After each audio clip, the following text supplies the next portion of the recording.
జరిగినటువంటి ప్రమోదన్న హత్య ఏదైతే విషయం జరిగిందో అది అందరికీ కూడా బాధాకర విషయము. ఈరోజు రాష్ట్రం మొత్తం 4 మూలల కూడా ప్రమోదన్న విషయమే చర్చ జరుగుతుంది.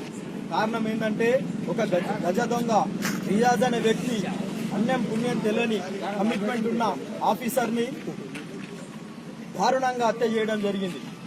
ఎందుకంటే అతని మీద 48 కేసులు ఉన్నప్పటికీ దొంగతనంలో రాటుదేలినటువంటి ఆ రియాజ్ గజ దొంగని పోలీస్ స్టేషన్ నుంచి మన ప్రమోదన్న అరెస్ట్ చేసి తీసుకురావచ్చే క్రమంలో చాకు తీసుకొని కడుపులో గుచ్చి చంపేయడం జరిగింది. ఇది చాలా బాధాకరం. పోలీస్ వ్యవస్థ అంతా కూడా కదిలింది అతన్ని పట్టుకోవడానికి. సమాజం అంతా కూడా ఎన్కౌంటర్ చేయాలని చెప్పేసి డిమాండ్ చేయడం జరిగింది. అది తరుణంలోనే నెక్స్ట్ 2 రోజులలో దొరికితే తీసుకురావచ్చే క్రమంలో గవర్నమెంట్ హాస్పిటల్ తీసుకొచ్చి టెస్టులు చేసే క్రమంలో మళ్లీ చంపే ప్రయత్నం చేసిండు. ఫయాజ్ అనే వ్యక్తి కూడా పట్టుకునే ప్రయత్నంలో అతని మీద చాకుతో దాడి చేసిండు. ఇలాంటి మైండ్ సెటప్ జోరిని ఉన్నటువంటి రియాజ్ ని తక్షణమే పోలీసుల మీద మరొకసారి కాల్పులు చేసే ప్రయత్నంలోనే తిరిగి రిటర్న్ ఎన్కౌంటర్ చేయడం జరిగింది. తక్షణమే అమరుడైండు, చనిపోయిండు.